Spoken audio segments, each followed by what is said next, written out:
Hello, this is Janet from janetsandberg.com, and you're listening to the Phoenix Wisdom Podcast, the weekly show that talks to peers and professionals who open up about their darkest moments when they felt like ending it all, why they didn't, and how they transformed their lives in order to triumph over the darkness and despair. Please remember to subscribe if you'd like to hear more inspiring stories.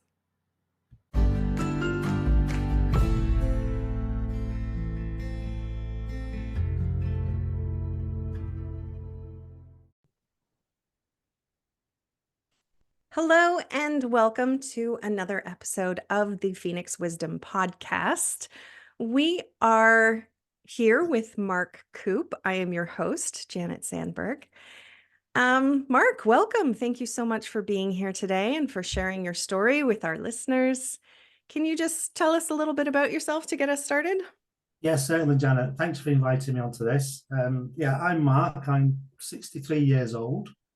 I'm married to Rachel and we've been for nearly 25 years. We have 3 children and we have 3 grandchildren. Amazing. Yeah, I mean, Rachel came with a couple, but, hey, they're ours. There's no doubt. Yeah, exactly. So yeah, we're doing strong and we're going well now, and things I've actually starting to see a smile back on the face, which is awesome. Oh, beautiful. Everything that's happened, but yeah. All right. That's more or less it. I mean, I have my own business where I repair HP design jets. If nobody knows what them are, it's when you see someone with a big drawing, a builder with a big drawing. Well, I fix the big printers that produce them. Oh, okay. It's the wide format printers, so I fix them. I also run a jiu-jitsu club in Oldham, where I'm a qualified coach and I teach kids and adults the noble art of traditional Japanese jiu-jitsu. Beautiful. That's super cool. Yeah, it's pretty good. It's pretty good. All right. So why don't we start with your story and go back in time a little bit. Tell us what was going on in your life when you were unhappy and thought maybe you didn't want this life anymore. Yeah, when I decided I wanted to check out of the hotel of life. But bad times. I mean, it's a difficult question. It's very emotive because when you're actually there, you don't actually realize you are. Mm-hmm. You don't actually know. I didn't know I was there. I didn't know how I got there. When I'm looking back now and analysing it, it's quite easy to ascertain and understand what happened. The awakening, I'd like to start with the awakening if I could, is that I remember going to the doctors. I remember going to the doctors for a totally unrelated problem. I'd had an injection in my knee, a cortisone injection, which ended up by getting cellulitis in my leg. Oh no. Yeah, it was a bit nasty, but we went to the doctors and they were sorting out, and this was really what would have been my last visit to the doctors. And I remember, all I can remember is hearing. I remember going through the door of the doctors. I remember hearing something in the distance, just like a dog barking in the distance. It's really strange. And I could hear this dog barking, just monotonously. And I'm trying to focus on this, and as I'm focusing on this sound, there were 3 pairs of eyes looking at me out of the darkness, out of the gloom in my mind. And it was like, and I couldn't work out what was happening. So I focused and focused and focused on this sound. And as it drew closer, it wasn't a dog. It was a name. It was a name. And as I focused on it and focused on it, it was my name. Oh.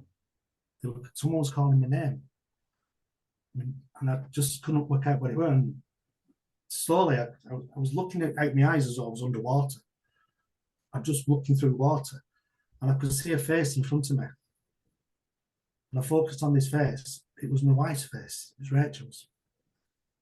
Oh. She was saying, what she was saying, it was, Mark, come back to us. Come back to us. Where are you? Come back to us. That was one, suppose, the pinnacle of being where I were being so low. it's not as sinister as it seems, but it actually turned out to be a blessing in disguise, to be honest with you.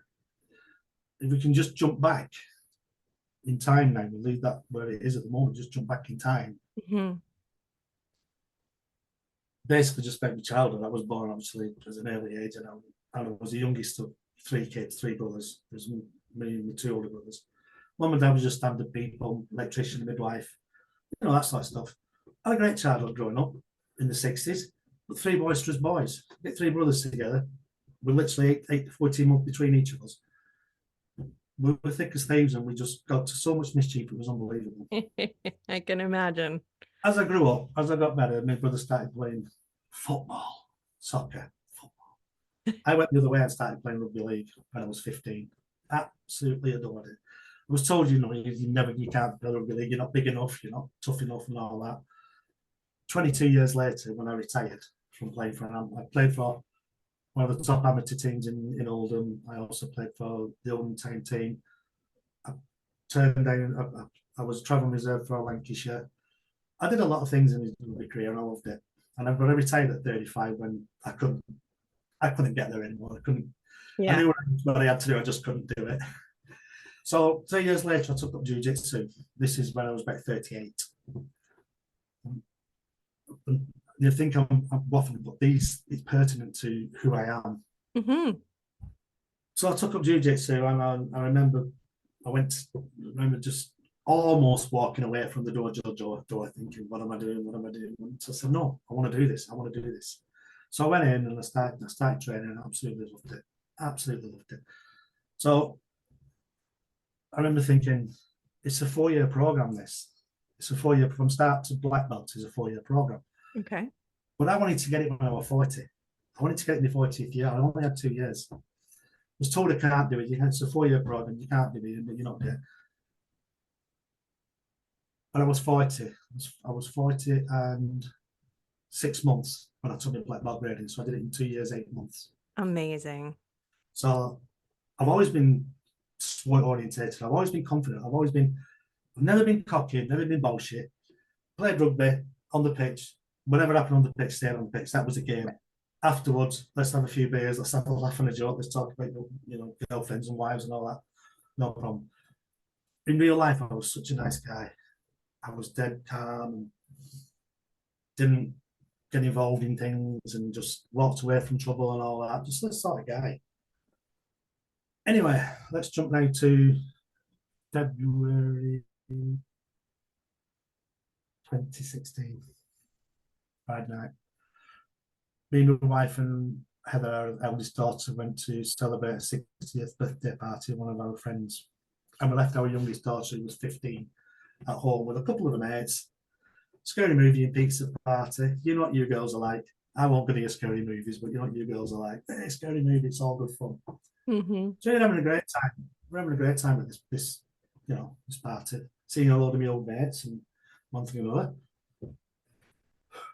We get home. There's just chaos on the street. So it's like, coming on the taxi. What's going on here? What's happening here? It's absolute. So Rachel said, it's outside our house. So, no, I didn't. She said, it's outside our house. So put up outside our house, and she was right. She's a woman, she would be. She's always right. So I get out of the taxi and basically said, what's going on here? And I heard my daughter shout from the door, Dad, I need you.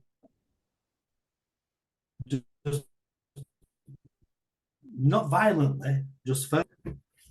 Next thing I know, I remember everything just going orange. Big orange, the world went orange. And I found myself on the floor.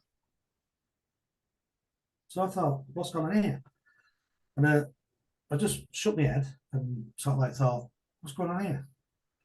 And I could feel this sticky, viscous liquid on my face. Didn't think anything of it. So I stood up, turned to face this guy, who was obviously the guy I just pushed past. When the world went orange again. Totally orange again. And I was on the floor again. I realised what was happening this time. On the first one, so the guy had pushed past and had smacked me over the face, around the top of my face this way with a bottle of whiskey stolen from my house. A bottle of 12-year-old malt whiskey. Oh, Smacked me across the front of the head. That's where that scar's from. And it came across my head, smashed my nose, broke my nose, and also cut this side. So that viscous liquid I could feel was my blood. oh my God. What had happened next was his mate had hit me on the back of the head with a bottle. So I had a lump here, a lump here. Oh my God. My ear was cut. I'm sorry to say what happened next. I'm not very proud of, but I wasn't going down the third time. Yeah. No way were I going down the third time. It was carnage. When they said the red mist descends, and you don't know what you're doing. Yeah. Well, the situation I was in, I realised I was fighting for my life at that stage. If I'd gone on, I wouldn't have survived the night.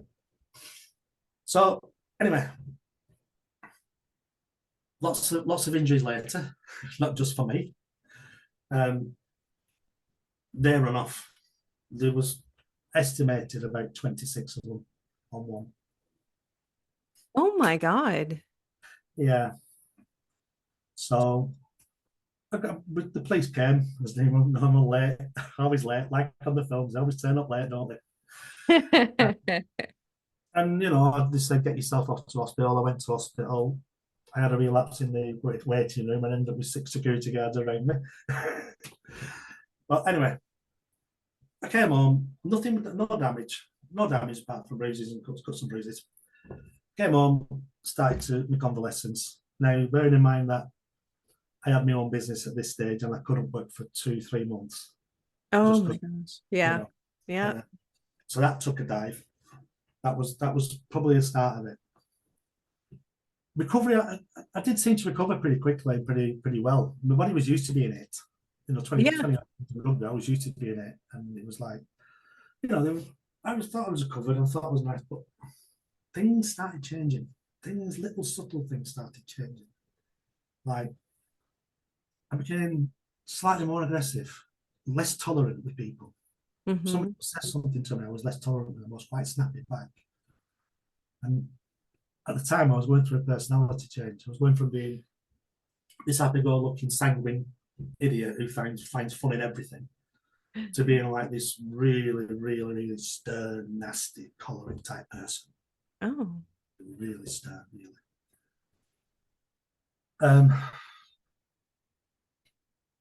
That was the first thing then. Then I started just forgetting things. Rachel said to me, do you remember when we went to the zoo with the kids? No. Yeah, you do. No, yeah, we do. That monkey threw some stuff at Heather. It hit her in the face and we all laughed. I said, no, I don't remember it. I just don't remember it. So she said, you do remember it? And then I get snappy. I said, no, I don't remember it. I do not remember it. I remember it. I'll tell you, I started snapping at her, which wasn't good. So anyway, we went to the doctors and we explained the situation, and I was getting these horrendous headaches, and the doctor said, literally turned around to me and said, what do you want us to do? We haven't got any happy pills we can give you. And it's like, I don't want happy pills. I just want to know what's going on with me. Yeah. Why I'm starting behaving like, why am I behaving? Why am I aggressive? Why am I nasty? I don't want to be like this. This is not me. Yeah. So anyway, we reported to the doctor, and that was it. It turned out about 3 years later, I got diagnosed with severe PTSD. But I'd also, at the time, I then took to comfort eating, which was great fun, but not good. Yeah. I'd eat anything, anytime. We had to put a bell on the dog, so I didn't eat the dog. I would just literally eat anything, Janet, seriously. And I did it anytime I get up in the middle of the night and go and eat something. Consequently, we'll come back to that again. And that was it then. So that's my story. That's basically the background to right. that. And it's important because you need to know where I was coming from. Yeah. When we jump back to the doctors, I started coming back to myself, my consciousness. And no, I missed a bit. Everything was going all right. I was sort of like semi-stable. But obviously, I lost a lot of customers in my business, and it's difficult to get back, and finances were taking a hit. And so that's another thing that started spiraling. Finances, worry, finances. Not being able to sleep at night. And then, start of 2023, I said to Rachel, I said, look, I'm 62 now. Why don't we just draw down on my pension? We'll worry about that later. We can pay some bills off. We can pay the house off. At least then we can take that worry out of our minds. Yeah. The future we can look after later on. She said, yeah, that's a good idea. Anyway, it turns out that the pension company, when the pension was, were less than scrupulous. And we're now locked in a legal battle with them as to where my funds are. Oh, no. Yeah. Never ends, eh? That tipped me over the edge. Yeah. That just tipped me over the edge. That I'd spent 2023 just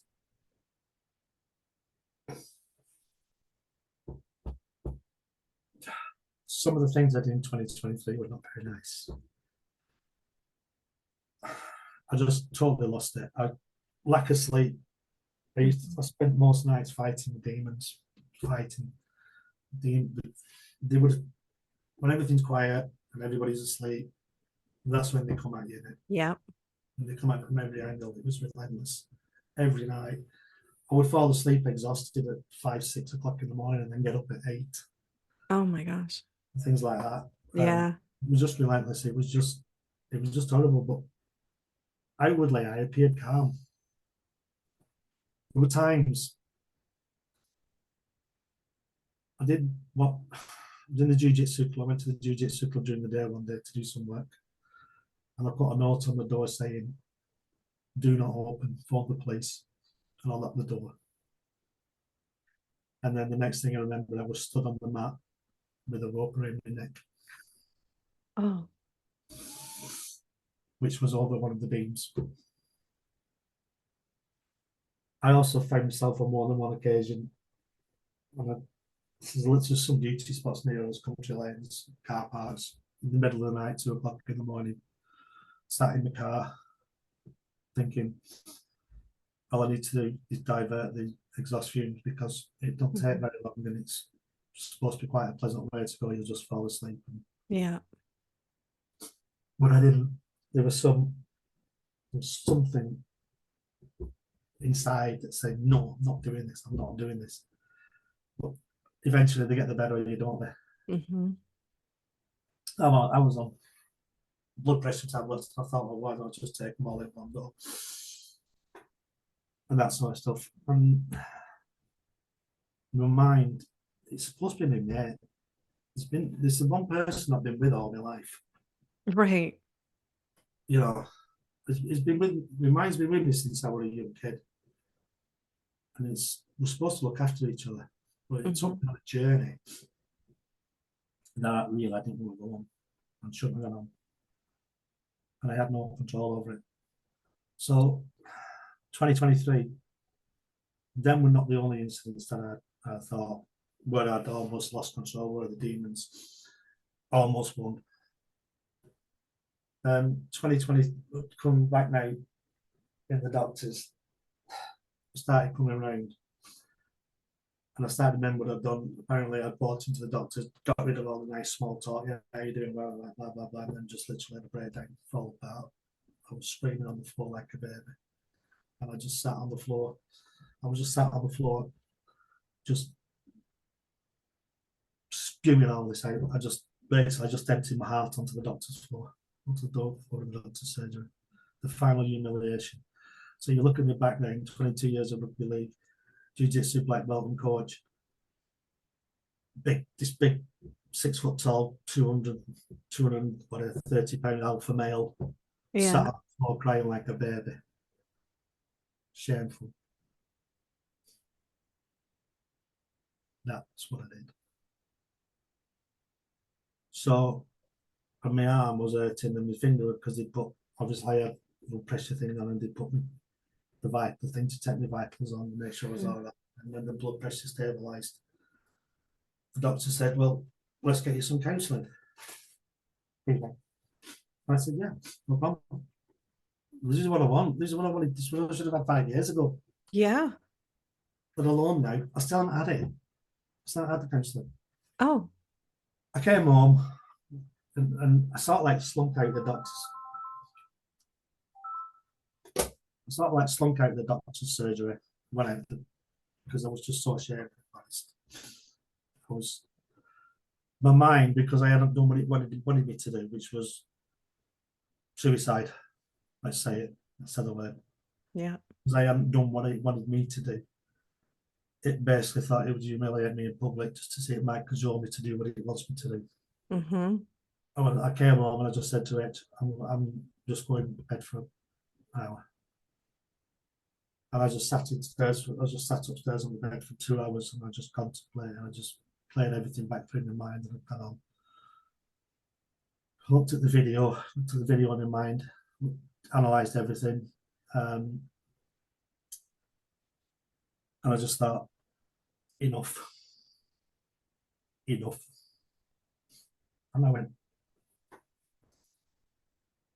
I went downstairs to my wife, Rachel, and I just put my arms around her, looked in the eye, and said, "It's enough, babe. It ends now." She just looked at me and said, "Go for it, babe." And that was the start. That was the start of the recovery. Wow.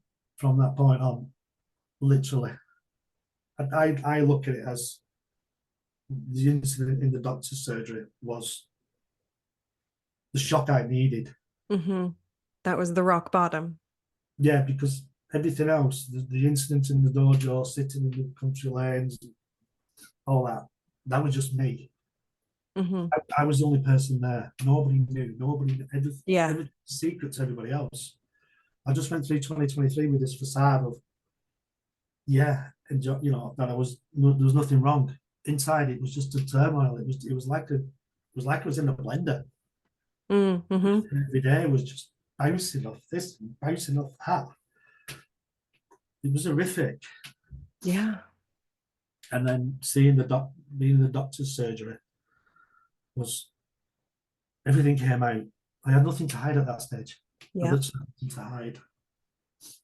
It was everything was exposed to my wife. You know, my grandson came around. He was two. He's just coming to 2.5. So, and I saw him for the first time. Yeah, I'd seen him and I'd interacted with him and I played with him and messed about and fixed things with him. But he wasn't really there. I wasn't really there. Yeah. And like he came around, he was like, "Listen, buddy." It was like it was the first time I'd seen him. I'd actually seen him for what he is. My daughter's just we got a new baby in the family. He's coming up to 3 months old, or just 3 months old.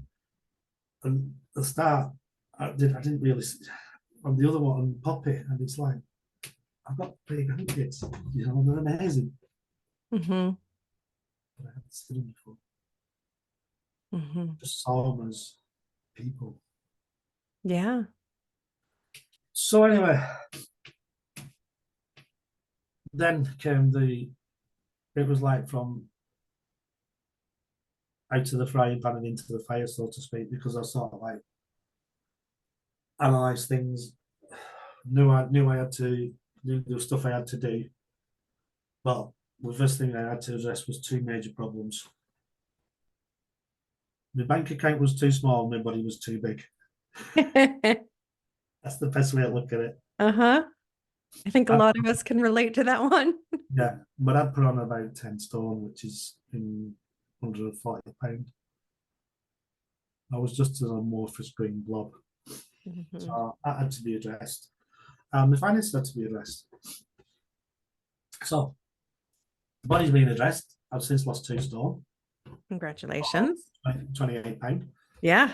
No small feat. Thank you. I got a long way to go on that. And then finances, how could I address them? Because a lot of my customers have gone and, Mm-hmm. So I just thought I'd pick some up on the, work on the internet. I'd do some work on the internet. And then there's that old saying in it, was it T.C. Tongue, someone like that said, when the student is ready, the master will appear. Mm-hmm. And that's exactly what happened. I was looking for somebody to help me, not just to make some extra few quids. I was looking for someone to help me, someone who I could confide in, someone who I could work with. Yeah. And this guy appeared out of nowhere from, talk to this guy. And I did. And he was so non-judgmental. He was just, and I said to him, look, you don't want to work with me because I'll destroy you. I'm a mess. And I was. So I'm trying to rebuild my life. But stay away from me. No, why? Why should I? You haven't done anything wrong. And that gave me confidence. And Yeah. I've been working on mindset, changing my mindset, and one thing and another, and just really, really moving forward in life. And in the from middle of January to where we are now, to see me then and see me now, it's just light years away. I'm a totally different person. I smile. It's raining outside, but the sun's shining. Mm-hmm. I get up in the morning. It's like, yeah, I'm awake. Oh. It's not like, what I mean? And I'm just really so focused now, and I've got this vision that I want to do, and this is one reason why I'm working with Matt, my mentor, is because I have this vision. And this vision is going to be a reality in the next 12, 18 months for me. I know it is, and that is that. In England, we have a thing called Andy's Man Club. Now, Andy's Man Club is it's specifically designed for young men with mental health problems. Okay. Because they just see, I don't know what it's like over there in the States, but over here, the highest suicide rate is between young men between 80 and 32 or something like that. Yeah. Yeah. I want to provide a scholarship scheme for a group of these people so they can come to the jiu-jitsu club and they can for 12 months. In 12 months, I can train them up to orange belt. Yeah. I can give them self-esteem. We can give them a purpose in life. Yes. Give them confidence and discipline and everything. And that's my vision. That my jiu-jitsu club is going to be. We're going to teach this for everybody. Yes. Kids, adults, but I want this specific, this own little entity where these people come and say, yeah, I'm down in the dumps. Don't worry. We'll get you fit. We'll work on you, and we'll do this. And I want a scholarship where we pay the mat fee, we pay the membership to the World Jiu-Jitsu Federation, we pay the gradings, we buy the gis for 12 months. And now I'll take them up to orange belt. Amazing. I love it. I just got goosebumps all over when you were talking about that. Amazing. It's going to help so many, and young men. And like you say, But we're going to take it further than that. Okay. Tell me more. We're going to take it further than that. We're going to start a self-defense course for ladies who are in domestic violence situations. Yes. So we're not leaving you girls out.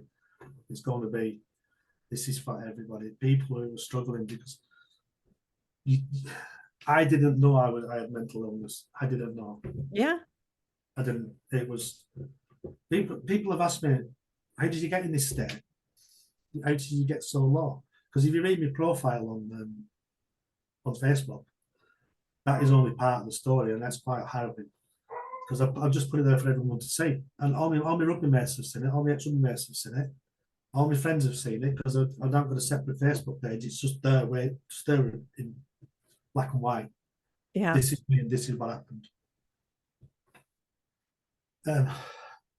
So, because I think, particularly being a male, a bloke, and like I said, the alpha male, we don't talk. No. If I'd have spoken to somebody 2, 3, 4 years ago, would I be in the situation? Would I have experienced what I experienced? Probably not. If I'd have admitted, if I'd have just said to Rach, I need your help. Mm-hmm. My own wife, I couldn't even talk to my own wife. If I'd have just said to her, I need your help. This is happening. This is going on. Mm-hmm. Something would happen. But I'm not. I'm a bloke. Tough. No, I'm an idiot. in that respect. So if I'd have, and this is what we've got to try and do, we've got to try and break the stigma Yes. associated with mental health, because like I said, I'm sorry, how did it happen? Well, it happened very, very, very, very slowly Yeah. and very quick. Yes. Yes. Nothing, just bits, just slight little changes in the personality, little things going on, little this and that. I didn't like this, I stopped doing that, I didn't do that. And all of a sudden, boom, I was in the net. Mm-hmm. And that's Yeah. what happens. That's what happens to me. I presume it's similar to other people. Yes. Yeah. It's just life keeps stacking little things on us. And then suddenly we're just like, how did I get here? And everything is terrible and you can't see a way out. And that's the thing, is then we're scared to talk to people about it, because whether it's the stigma that's just out there, or we don't want to burden people with what's going on with us and all the rest of it. Everybody has their own reasons, but we kind of keep it to ourselves, which then makes it worse until we hit that rock bottom, and then we're like, okay, this is it. I've got nothing, literally nothing left to lose. So You, I need help. you only actually see one way out. You can't see any other way out. It's like you're at the end of a one-way street and everything's closed off. You just Yeah. can't where you can see out. And I never thought that I would actually, because I had a fantastic life. I've really enjoyed the things I've done. I've got a fantastic wife and kids, and but all of a sudden now I just couldn't see any way out at all. Mm-hmm. The only way out I had was, there was only one way out, Yeah. and that was not the way I wanted to take, but that's the way it was going. And the Yeah. longer I left it, it was inevitable. If I left it much longer, it was inevitable. Mm-hmm. I would have checked out. Yeah. Because we're just in so much pain and you just want that pain to end. And Yeah, it seems like there's only one way to do that. And of course there isn't, but we need help at that point. yeah, yeah, If we keep it all to ourselves, it's going to end in us taking our own lives. If we yeah, get the help that we need, we can rebuild. yeah, And then we're here and we're sharing our stories to help the people who are on their way down, yeah. so that they can pull themselves back up and Absolutely, absolutely. talk to people and get the help that they need. Yeah.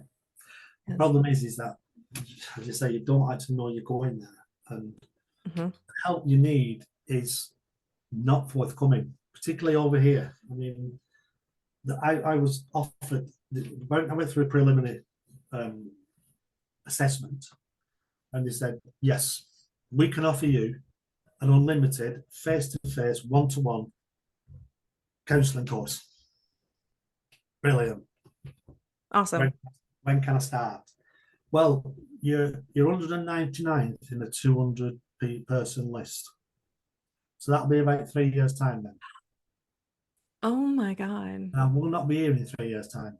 And I just thought, no, I'm doing this myself. I will do this myself. Yeah. And the thing is that I look at it very simplistic now. It's, I don't have a certificate. I don't have a certificate to say I am a trained counsellor. I don't. Sure. What I do have, I've been there. Yeah. And I've got out. I've seen how I got down there, and I know how I got out. Now, the question is, these people have a certificate, they've been there, or have they just heard about it? Yeah. Because Yeah. hearing about something and actually experiencing it are two entirely different entities. Absolutely. And yeah, I'm not the certificate, and I don't profess that I'm going to even try to analyze people. What I would like to do and what I intend to do, this is part of the mentorship that I'm learning from Matt, is to mentor people to look for the signs Yeah. and then seek help and be prepared. Be not. Don't be frightened to ask for help. Don't be ashamed. It's not your fault. someone is suffering from that, it's not their fault. Something has happened in their life that has triggered this. In my case, it's having a bit of an altercation outside. I didn't even go into the anxiety attacks that I used to suffer. They were horrendous. They were horrendous. I would literally just be in the living room or whatever. They only ever happened here. They only ever happened at home. Never anywhere else. Okay. Something to trigger it, and I would just literally, I'd either just tense up like a board and start just shaking, or I start lashing out, which is not good when I've got my wife in the room. You know, No. lashing out, nobody's there. I would just stare at a fixed point, just stare, and I would be staring at a fixed point for 3-4 minutes, just staring at it. So all because I didn't seek help, or B, there was no help coming, because that could have changed everything entirely, and that's what I would do. And one of the things, like I said, there was two. My wife stuck with me, which is really good of her. Yes. But she could so easily have walked away, you know. But I suppose I hit it, but we didn't get on. We're great now. What was I saying? No idea. I'll see in a moment. There was there were two things that I need to work on personally. Well, three. One is my body, because I need to get rid of the excess indulgences. Yeah. One is the finances. So Matt and my mindset. I'm changing my mindset. And my mindset is changing amazingly. It's like from being in a situation where I hated everything. I was raging at the world. I just hated everything. So now I love life.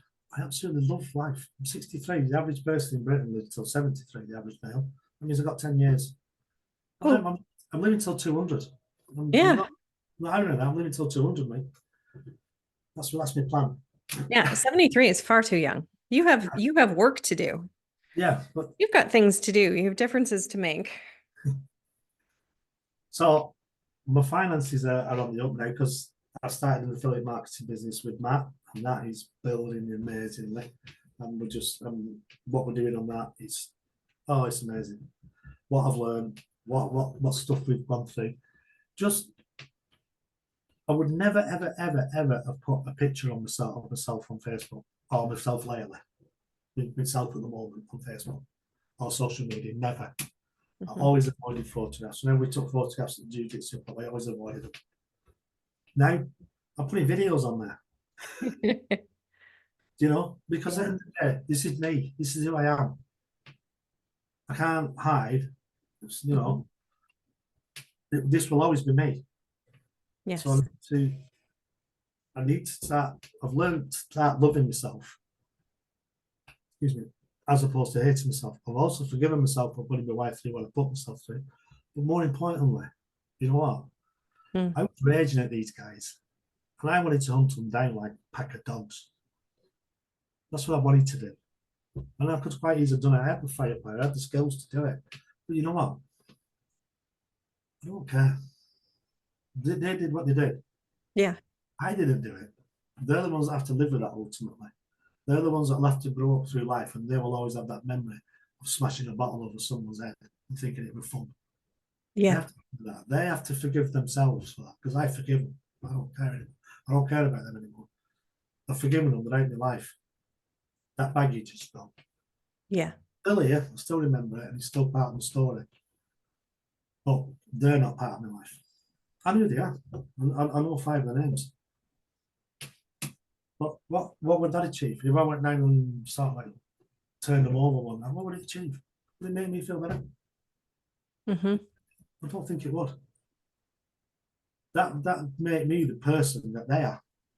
Right. I don't want to be that person. I want to be the person I was. I want to be that happy-go-lucky, sanguine person who really just found fun in everything he did. You know? Yeah. That's what I were. That's what I want to be, and that's what I'm going to be. Yeah. That's me. That's more or less the story, Jenna. Thank you. Thank you so much for sharing. There's just so many lessons. And I mean, the one part that I think when we're telling our own story, it's a little bit different, but what I'm taking away is just the immense strength that you have, because it's not easy to pull yourself out of that, but just to sit down and be like, enough. I'm done. I'm done with this bullshit. It's time to turn my life around, and then to go ahead and do that. And I'm not assuming it's been easier. There haven't been ups and downs and bumps and all the rest of it, but just to make that decision. And I'm sure a lot of that also comes with your background in rugby, where you have that mindset there too, like, okay, we're going to win, right? You just sort of decide you're going to play your best no matter how much you're hurting, no matter which way the wind is blowing. You get out there and you do what you need to do to win the game. And that's what kicked in when you were at rock bottom. We're going to do what we need to do, me and my brain together, We met. to Might be down. yeah, to win this game of life, right? So yeah, kudos to you. And then to go ahead, not only to pick yourself up, but to make a difference for Oh, others. I intend to make a difference. Yeah. That's my vision. Yeah. And And that's what keeps us going. I mean, that's also why I'm doing this podcast, yeah, right? Is to make a difference, hopefully, for others by sharing our stories. Because there's no reason. And for whatever, if you're put on a waiting list for 3 years for mental health counseling, or whatever is out there isn't enough or isn't lined up for you, there's tons of us out there who have been through it and who are there to mentor you and be like, you're not alone. There's things out there that can help, even if they're not the sort of standard ways of getting help. So look for us. We're out there. well, I know where you're at. I've got your address now. But yeah, that's about it. Everything. No, you're right. It's not easy. It's not easy. And the funny thing is, when you find the key to unlock the prison that your mind's put in, because that's how I look at it. There's a key somewhere within where you are, within your own mind. There is a key. Yeah. In my case, it was the key was the doctor, the doctors. Well, somewhere within your mind, you'll be given a key. It's also having the courage to open that door and walk through it and come out into the light. To find you walk through the dark corridor and you see the light in the distance of a past memory, which is this is how I looked at it. I saw this past memory which I walked to. And this past memory made me smile. And then as I looked around, there was another past memory, another one. And these were the good memories, not the bad memories of the incident, which were dominating in mind.